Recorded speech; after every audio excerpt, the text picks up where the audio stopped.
Tbilisi mayor elections, an independent candidate to run for the head of the capital. Is Georgia safe for the people in exile? The Azerbaijani political activists are concerned about the presence in the country. The reforms in Georgian public broadcaster. The staff and the civil society are on alarm.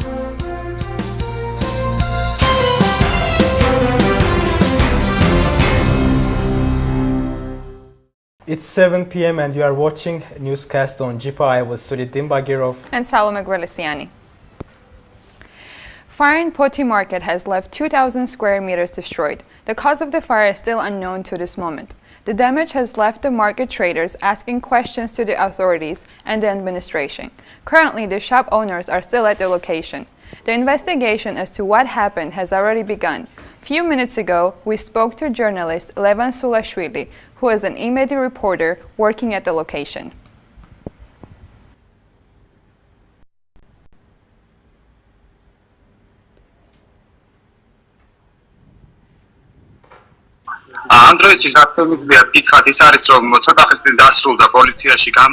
Few moments ago, policemen finished questioning the traders who suffered from the fire.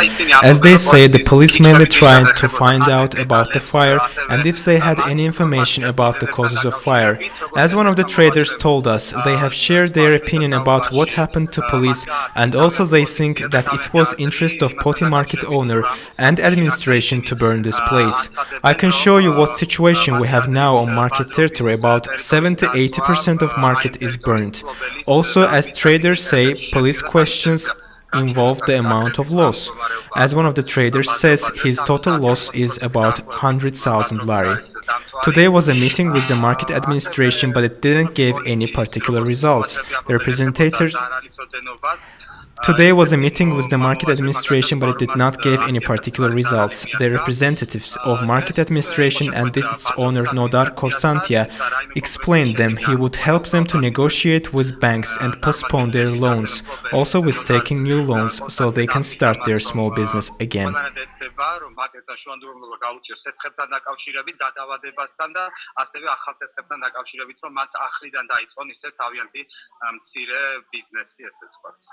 Levan, do you have the information on what is the total damage?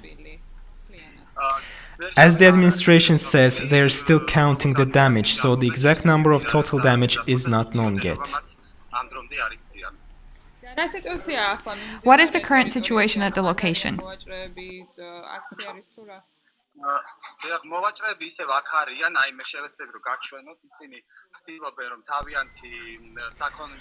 The traders are still here at the moment. They are trying to salvage anything that has survived from fire, so they can take anything they can. After protesting yesterday and today, the traders have met with administration and have decided to stop protesting for now, for the promises that they have received from the administration.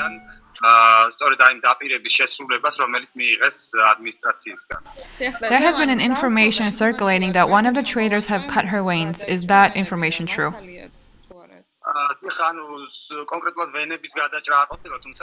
Actually, the trader did not cut their veins. The trader inflicted self-injuries on their arm yesterday and immediately were delivered to the hospital. The trader got medical treatment and was attending protests today, as well the meeting with administration and with the police, so their condition is good for now.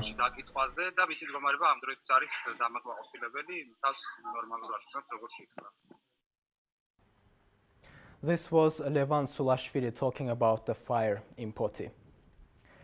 Iran for the head of the capital continues. Today at Gudiashvili Square, the only independent candidate for mayor post, Alexander Elisashvili, will start his election campaign. Since 2014, Elisashvili has been an independent member of the city assembly from the Saburtalo district. Currently, there are 4 candidates running for the post. These are Elena Khoshtaria from European Georgia, Zal Udumashvili from the United National Movement, and Kaha Kaladze representing the Georgian Dream.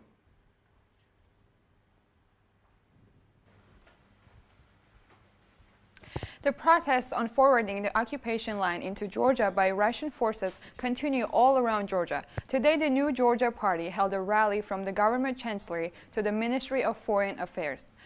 Protesters handed over 400 meters of road symbolizing the size of occupied area. On July 4th, the Russian occupation forces deployed in central Georgia have moved the occupation line further into Georgian territory.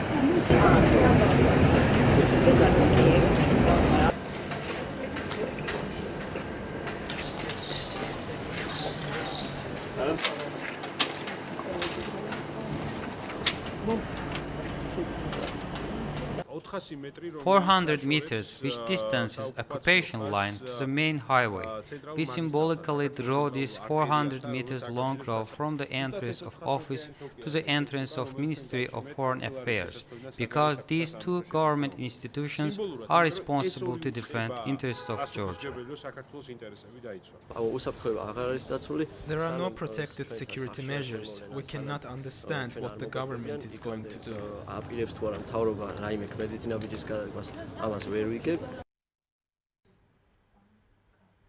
Azerbaijani political activists and journalists in exile consider Georgia as no longer safe. After the kidnapping of Afgan Muhtarlı investigative journalists based in Tbilisi, many activists are worried about their presence in the country. See more details in Fatima Karimova's report. Ali Gulaliyev is the youngest Azerbaijani activist who lives in Georgia, Tbilisi. It's almost 2 years that he has been living here, but recently his life is not unsafe. 29th of May, the Azerbaijani investigative journalist Afgan Muhtarlı was kidnapped in the city center, and after 24 hours it was revealed that he has taken to Baku, and then he arrested. Other Azerbaijani activists who live in Tbilisi are afraid to be in the same situation. I didn't feel, and now I don't feel safety in Tbilisi. But I came here for my safety. Unfortunately, I couldn't see. Also, now I cannot see it. After Afgan Muhtarlı's case, Georgian government demanded the criminal investigations data from Azerbaijan side. According to public defender's representative, they also continue investigation regarding this case. Most of the cases we started by our own initiative and in the autumn of 2016, but we also have several applications from the Azerbaijan activists. So the mandate of Public Defender's Office is to assess whether decisions taken by state agencies were legal or illegal. So we already discovered several systemic problems which refer to these refusal decisions. Ali Gulaliyev mentions that he had to leave his university in Baku when he came to Tbilisi. And now he continues learning English and tries to find a viable scholarship for him and continue his study abroad. I want to move to another country. As I mentioned before, I couldn't finish my university in Azerbaijan. That's why I want to move to the country where I can live independently and can study. That's why I planned to leave this country. Despite this situation, Azerbaijan activists still continue living in Tbilisi, meeting with their friends and try to protect their lives.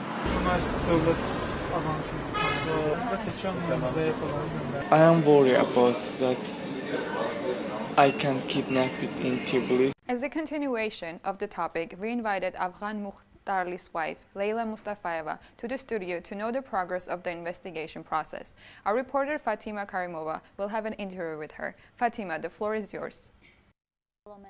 Hi Leyla, thank you for being in our studio. My first question is, what is the current status of Afgan Muhtarlı's case? So it is said that the investigation is ongoing, but till today the police nearly has done nothing, and the ones that they have done shows nothing. And plus they have interrogated about 200 people in different districts of Tbilisi, and none of these people have seen Afgan or has witnessed anything related to his abduction. And plus they have introduced about 30 videos to our advocate, and only one of these videos shows that he has taken bus number 4 in Baratashvili Street, and that's it. So there is no serious evidence related to his abduction, and I think that the police has, so they investigate the case just not to investigate it. And I think that they have interest in it because, as Afghan said, that he has been abducted by the people in the uniform of the criminal police. And the police is investigating this case. And it means that they have a conflict of interest, and they will direct the case investigation toward their interests. And plus, he claims, we claim that investigation is not carried out promptly and thoroughly, because as seen from previous videos which is broadcasted in Rustavi 2 and other journals, that the police has already even intruded to the CCTV camera shots in private enterprises as well. And it shows that his abduction was planned beforehand. And the police is covering someone, some officials from Georgia. That's why they don't want to investigate the case and expose those people who abducted him in the street and those people who ordered his abduction. And what about your plans? What are you gonna doing in that case? If you mean this investigation, we'll just follow these legal requirements and legal procedures and take the case to the court and later to the European Court of Human Rights.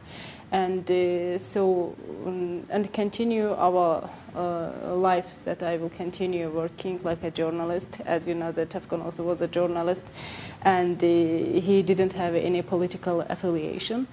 And let's see what will meet us. Good luck, and thank you for being in our studio. Thank you, Fatima, for a detailed interview. In the borderline Khojorni village of Marneuli region, populated by ethnic Azerbaijanis and Armenians, the residents are migrating because of water and gas problems. Their only source of water is coming from Armenia. In case of a damage, it takes around 2 weeks for the repairs. See details in Ülker Natikız's report.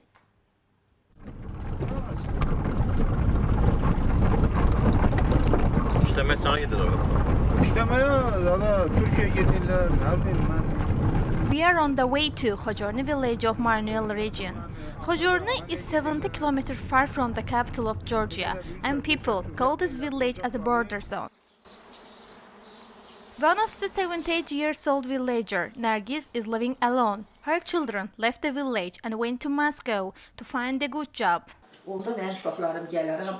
If workplaces will be opened in Georgia, my children can return to the village. We don't have any water in our village. Only few people and I have. I'm very shy when I close my door and go somewhere because people come to my garden and take water. That's why if I see someone, I'm giving my keys to them to come and take water from my garden. But the situation is different for others because they should go to other village and take water from there. I am standing in final destination between Georgia and Armenia. This final destination is called Khojorni village. An interesting information, this village that here 40 Azerbaijani and 120 Armenian family are living together. But here's a big problem because mostly people migrated from their village and the reasons are unemployment, gas and water. Villager Hüseyin Abdulrahmanov says that they can't deal with this situation. Unemployment, water and gas, many problems and no one solves it. Most of our water comes from the Armenian forest. When the water stops, we have to go tell the local Georgian border guards. Then they should go tell the Armenian border guards to fix the problem. It takes 10 to 15 days. During that time, we were living with no water at all.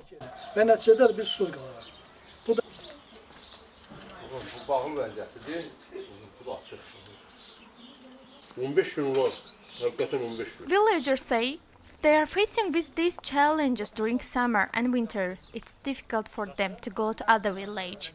Elnur Musayev is also from Khojorni village, but he is talking about road problem. This village is 70 kilometers far from Tbilisi. We cannot go and come back because roads are terrible. It damages our car. I am living and working in Tbilisi because of this issue.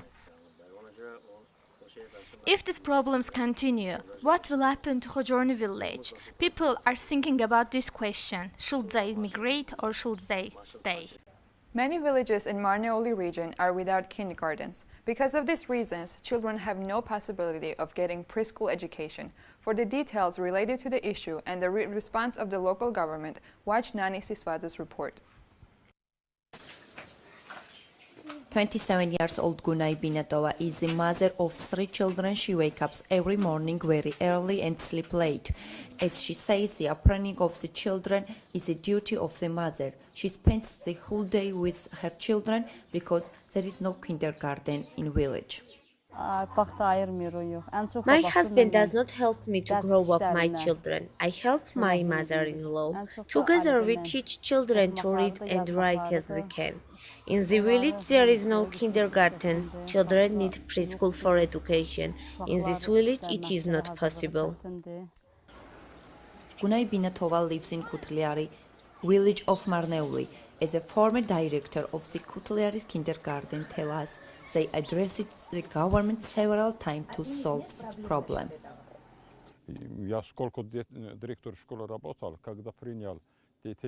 Also, I was a director of the school. When the children came to school from the kindergarten, they had a better education than the children who came from home. It would be good for anyone to wish to solve this problem, but this issue has been forgotten by everyone. Similar situation of Gunay Binatova has many mothers in Marneuli. Of the 72 villages of the municipality, only 10 are kindergartens and 3 kindergarten exist in city. 2014, the public defender of Georgia published a special report about kindergarten in whole country. According to research, lowest rate in preschool education was fixed in Marneuli. Public defender addressed it to Marneuli municipality with recommendation in order to increase number of kindergarten and their condition. What was changed after this? We tried to find information from local government. Deputy Governor of Marneuli Municipality Zaurta Patadze said that 2 kindergartens was built after 2014. According to Zaurta Patadze, these issues of kindergartens for the municipality is a priority and it has developed a strategy to solve this problem. In 2017, the construction of a kindergarten for 120 children is planned in the village of Saimerlo. Each new kindergarten is an additional expense for a local budget. I can't tell you exactly answer for your questions. I don't know when we can be solved this problem. This issue is under big question. Preschool education is important for the psychosocial development of the child, says Nana Agapishvili, Psychological Center of Trust. Kindergarten is a place where the children meet with his peers for develop of children relationship and live with class meets are very important. Also, it is very important to communicate with adults who are not family members of the children. Nona Samkharadze is Marneuli activist woman. She is talking about why so few kindergartens in Marneuli. Women's involvement in political processes is the result of this lack of kindergarten. Nala Khatalieva is among those mothers who spend each day with her children. Her only duty is to care for her children and her homework. She is mother for 5 years, but there is no kindergarten in her village for 20 years. Nalakhat Alieva's children are not among the 675 children who have a chance to receive preschool education in Marneuli, because there is no kindergarten in the village, and Alieva's family lives 23 kilometers away from center of Marneuli. Nana Sisvadze for JIPA Newsday.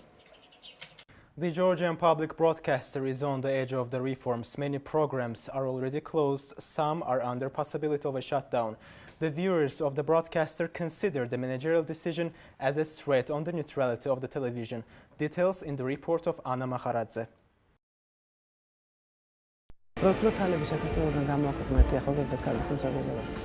It's an end of July, which means that working team of social TV show Real Space is releasing their last program on this season. Mariam, who is working in Real Space as a journalist, was one of those first people who started making this project 5 years ago on Georgian public broadcast. როდესაც დავიწყეს ეს გადაცემა, არ ვიცოდით თქვათ როგორი ფორმას მიიღებდა საბოლოო ჯამში, როგორი რეაქცია ექნებოდა, გახდებოდა თუ არა პოპულარული და მოიპოვებოდა თუ არა ნდობას და მგონია რომ საზოგადოებრივ მაუწყებლისთვის რეალური სივრცე არის საიმიჯო გადაცემა და ალბათ არ ვიქნები ძალიან სუბიექტური თუ ამას ვიტყვი. When the selection of programs started in June, Real Space team have filled the application and passed the contest. But the new management of the broadcast still doesn't have clear vision about this topic. რეალურ სივრცეშიც იქნება ცვლილებები ალბათ, მაგრამ მე ვერ გეტყვით ბოლომდე 100%-ით ეს გადაცემა იქნება თუ არა ეთერში, იმიტომ რომ გენერალურმა დირექტორმა უნდა მიიღოს საბოლოო გადაწყვეტილება, თუმცა გადაცემა არის კონკურსში გამარჯვებული და კომისიამ ნამდვილად მიცა რეკომენდაცია ბატონ ვასილ მაღლაფერიძეს, რომ ეს გადაცემა ეთერში დატოვოს. If the terms of the agreement is changed, the presenter of Real Space, Nino Zavdashvili, is ready to protect the rights of her show in any place. ჩვენ დაგვშება ერთადერთი გზა მივმართოთ სასამართლოს და კიდევ ერთი გზა გადავიდეთ სხვა სივრცეში. მე ვურჩევდი ყველას, რომ ხომ არ ჯობია ისევ სატელევიზიო სივრცეში დარჩეს ეს მოთხოვნები და ამ პრობლემებზე საუბარი, ვიდრე ამ ყველაფერმა გადაინაცვლოს ქუჩაში. The protest in front of public broadcast became quite common. The program of reforms created by the new management has involved not only the Real Space, but other critical and analytical shows on channel.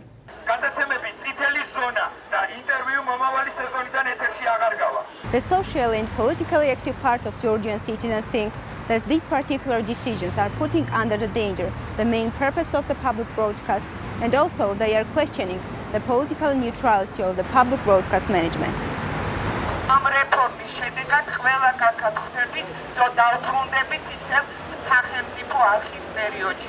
მაუწყებელი ვერასდროს ვერ გახდა სამწუხაროდ დამოუკიდებელი მაუწყებელი, რომელიც არ იქნებოდა პოლიტიკური ზეგავლენის ქვეშ. დღეს ხელისუფლება მოქმედებს მაგალითად იან თაძის ხელით. Despite the protests, process is still going on, and it can turn out dramatically for public broadcast.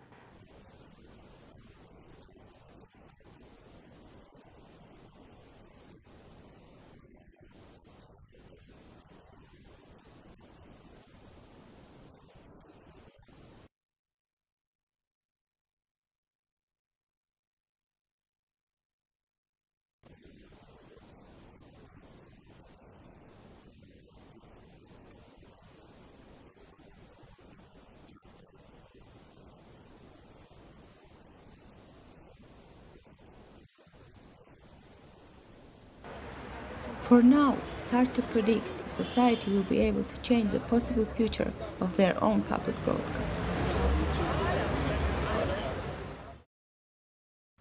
According to Social Service Agency statistics, 450,000 people receive social assistance allowance in Georgia. However, there are still many who don't get any help. For many different reasons, people that are in need help denied social assistance. For more details, watch Teona Chakwetadze's report.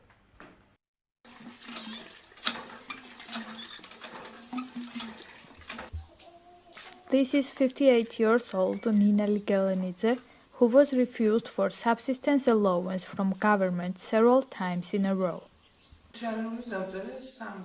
I have filled the declaration of social assistance 3 times and I had never get a positive answer.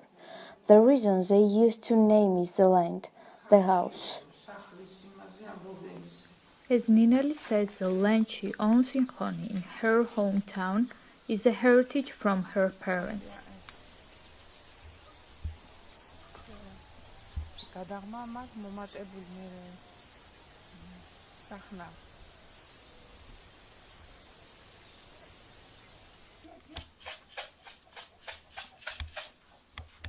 Nineli says that one of the reasons of refusal could be the chickens, but she can't really understand why. He asks how many chicken I have and if I sell eggs worth 200 lari per year. But newly born chicken can't give you an egg and the eggs can't make your fortune. In order to find out the real reasons of refusal, we went to the local social service agency where we met the head of the agency itself.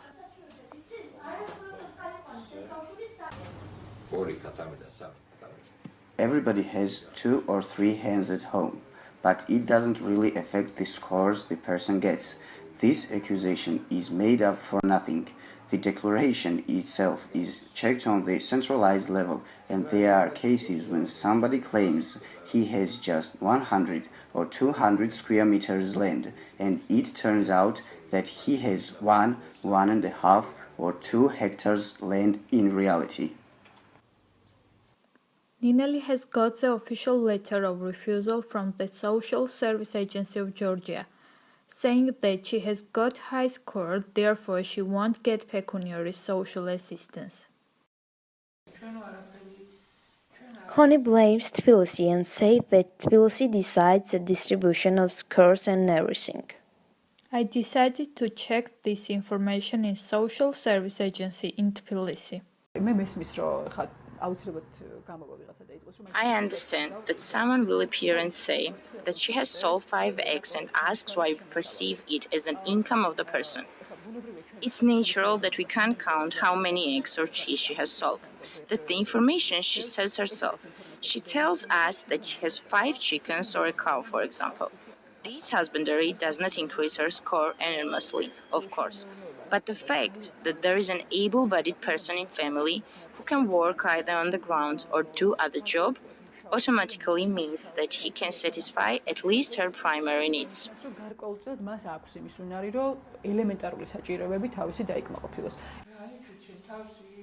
How can I earn for a living?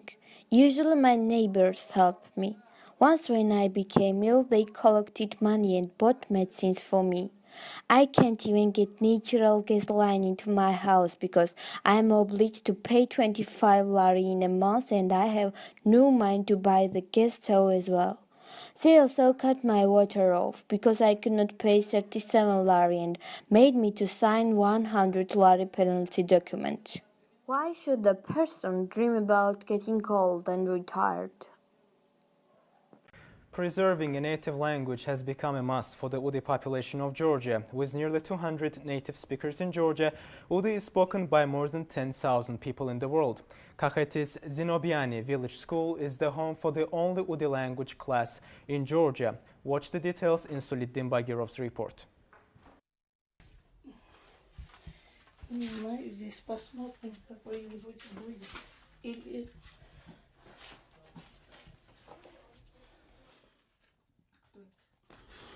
Это дядя моя, сядь.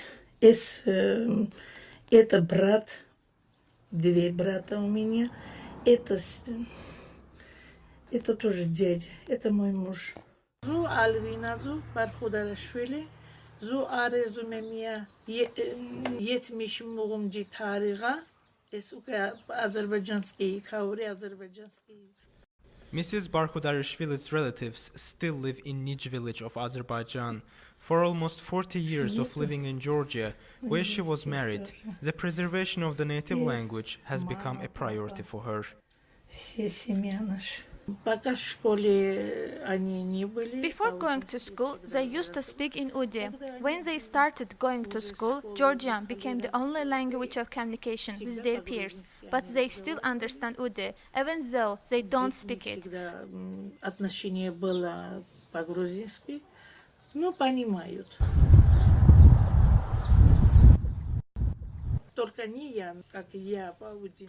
I and my generation of Udis are the last carriers of the language, and only God knows what will happen after us. Udi language is uncommon for Georgia due to the reason that the first settlers came here only after the Red Army invasion of the South Caucasus. The new homeland for Udis was founded here in Kakheti in 1920s. Now, the Udis of Zinobiani are one of the smallest ethnic groups in Georgia, trying to preserve their identity. Mamola Neshwashvili, a historian and local of Zinobiani, has been actively participating in the cultural preservation process of Udis. His works on the research of the Udi alphabet and the translations of various books into his native language, including the Old Testament, are some examples of his contributions to the Udi culture. The translation of book was sponsored by one of the funds of the Swiss Confederation, but not by the Georgian government.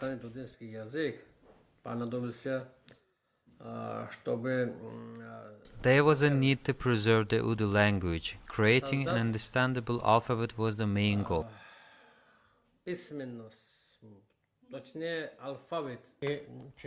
Since the independence of Georgia, the Udi language became a mandatory class for the Zinobiani village school. One of the initiators of teaching the language was Mr. Neshwashvili's wife Nana Serpashvili, who used to be the school director and an activist of the Udi community. The historian is sure that much wider work could be done in order to preserve the culture for the upcoming generation.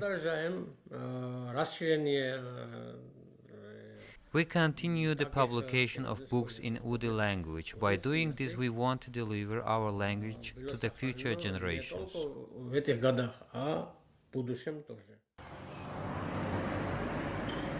The small ethnic group continues its existence alongside their ethnic Georgian neighbors by having almost the same lifestyle with them. The only concern the Udis have is preserving their language, which is the main element of every ethnicity. Classical music. However, the interest towards the genre has been decreasing due to reasons that is no longer profitable for musicians. Some of them are concerned about the light support from the state. David Sahuradze reports on the current issue of the musicians.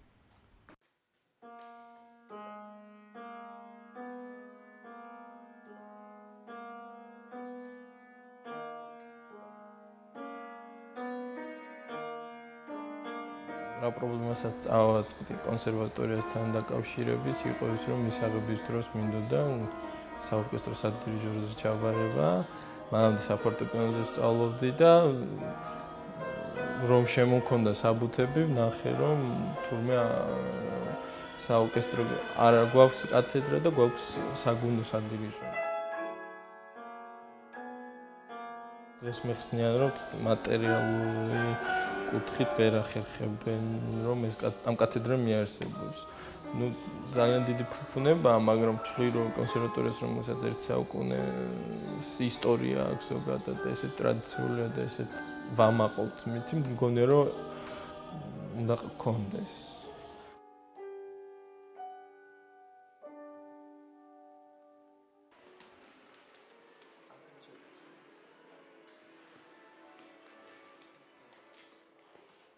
პროცენტულად რო ვთქვათ, სხვა პროფესიებში ხო, ბევრად მეტი არის დასაქმებული და ბევრად მეტი არის არაზღაურებაც. თუ არ ხარ მაინდა-მაინც ისე არ გაგემართლებს როგორც ხატიაბუნიათიშვილს და არ ხარ კისინი და რაღაც ესე ბარემპოიმი და ლისიცა, ხო? და სამწუხაროდ არ ვარ ნამდვილად ხატიაბუნიათიშვილი ჯერჯერობით ყოველ შემთხვევაში და ცოტა რეალისტურად რომ მივდგომოდი, ესე გამოვიდა რომ ორ უნივერსიტეტში უნდა ჩამებარებინა, რომ ერთი ნამდვილად გიყვარს ის საქმე, რომელსაც აკეთებ და მეორე რომელიც გჭირდება შენ იმისათვის რომ იწყო.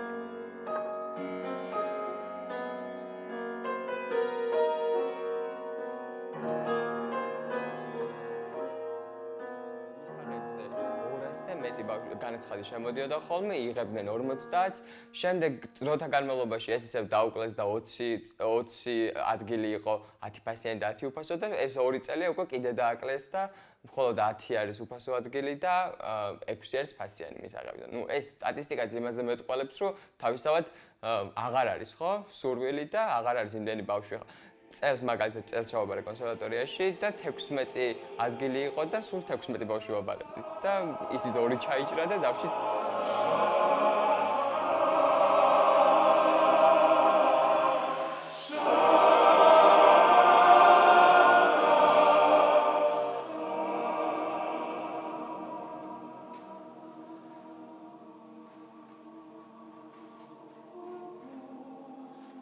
ჩვენთან, ну აი როგორ არის დაუშვათ აი ნიკოლოზ რაჭველი ძალიან ბევრს აკეთებს ვახტანგ კახიძესთან ხდება ხოლმე რომ ახალგაზრდები მიყავთ დააკრევინებენ, მაგრამ თვითონ ანუ თუ კი გსურს სამწუხაროდ ასე არის, თუ კი გსურს მუსიკოსს რომ შენ მუსიკით იარსებო და შენი შრომის ადეკვატური ანაზღაურება გქონდეს, ან ცოტა ზღაპარევით არის უნდა მოძებნო ვიღაცა მდიდარი ადამიანი, რომელიც აღამერთებს შენს მუსიცირებას და გეხმარება, ესე რა ქვია ფილანტროპია, ან და კიდე უნდა საერთაშორისო კარიერა დაიკეთო. ჩვენთან ესე არის. ნუ ან უნდა მიხვიდეს დაუშვათ ორკესტრში.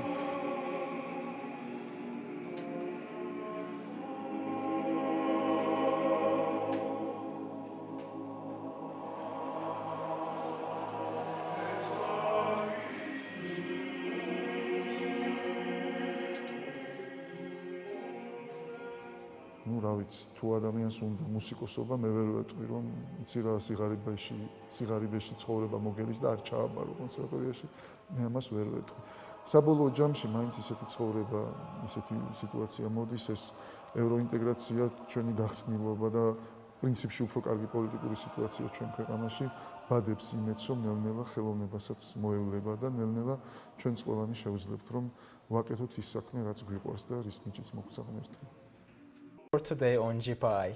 Do not miss the next newscast at 7 p.m. tomorrow.